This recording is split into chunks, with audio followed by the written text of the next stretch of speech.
All right, now sticking with the state Supreme Court, November elections are coming, and two candidates see one issue very differently. Scott Edwards, a candidate for position one on the state Supreme Court, is criticizing what he calls Washington's resign-and-appoint model. Under that system, a justice retires before completing an elected term, creating a vacancy that the governor fills by appointment. The newly appointed justice then serves until voters have an opportunity to decide who should complete the remainder of the term. Edwards argues that while the process is legal, it is not appropriate for an elected court. He says it gives the governor considerable influence over the composition of the judicial branch, while also allowing appointed incumbents to run with the advantage that comes from already holding the title of justice. Charles Johnson is aging out, but he didn't retire early. His position is open, and his seat will be filled by an actual election. It's in this particular instance, I believe it was Justice Yu retired from position one when there's still more time. That's not a position that would have otherwise been up for election this year. And the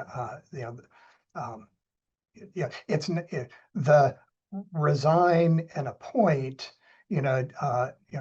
is intended to be for, or actually, the constitutional ability to appoint somebody when a seat becomes vacant mid-term, was intended to deal with the unusual, unexpected circumstance. For example, somebody dying while they're in office. Like the general expectation is that people who run for election for an office would serve the entire time that they are elected for, and that they shouldn't run if they're not going to serve out their full term. So you've got a practice that is developed of it becoming commonplace for judges to retire rather than fill out their term. And because it wasn't expected to be a common event, there's simply no limitation whatsoever on the governor's appointment. The governor will select whoever the governor chooses, period. There's not a confirmation process. There's no standards for selection.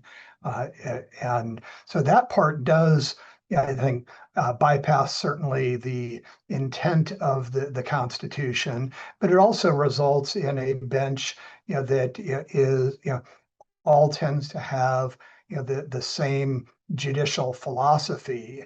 And the current prevailing judicial philosophy, many of the Supreme Court justices would describe as judicial pragmatism, where they emphasize thinking about the outcome of the decision and what effect it will have, and that controlling and influencing their decision in the case. Edwards is challenging Justice Colleen Melody, whom Governor Bob Ferguson appointed to the court after Justice Mary Yu announced her retirement. Before joining the court, Melody spent more than a decade in the Washington Attorney General's office, including serving under Ferguson when he was the Attorney General. Edwards argues that the appointment of a longtime member of Ferguson's legal team creates questions about judicial independence and the public's perception of impartiality. Justice Melody rejects the idea that having been appointed by Governor Bob Ferguson impacts her duties as a judge whatsoever. I mean, it's interesting that the criticism is specific to the tax because, of course, right, the governor is the head of a whole branch of government, and the AG's office is a repeat player in in litigation all the time. And the Judicial Conduct Code, addresses this really directly and helpfully by having provisions specific to public interest lawyers. And so my obligation is to recuse myself. The rule says disqualify, but recusal means the same thing. Whenever I work personally and substantially on a matter, or have knowledge of the facts, or haven't expressed a view about any particular piece of litigation, such that my kind of independence or impartiality might reasonably be questioned. And so as to the tax, right, that issue wasn't like in the public discussion at the time that I was appointed. It came later, and I've never worked on tax matters. But as to the point of sort of my, the fact that the governor appointed me, that's certainly true. And that's true of any gubernatorial appointee. Um, I'm kind of, I'm proud that he thinks that I'm a good lawyer and that I'm a hard worker. I appreciate the endorsement of A.G. Brown for the same reason. But it's just not the case, even in our rulings so far since I've been on the court, that I agree with them all the time.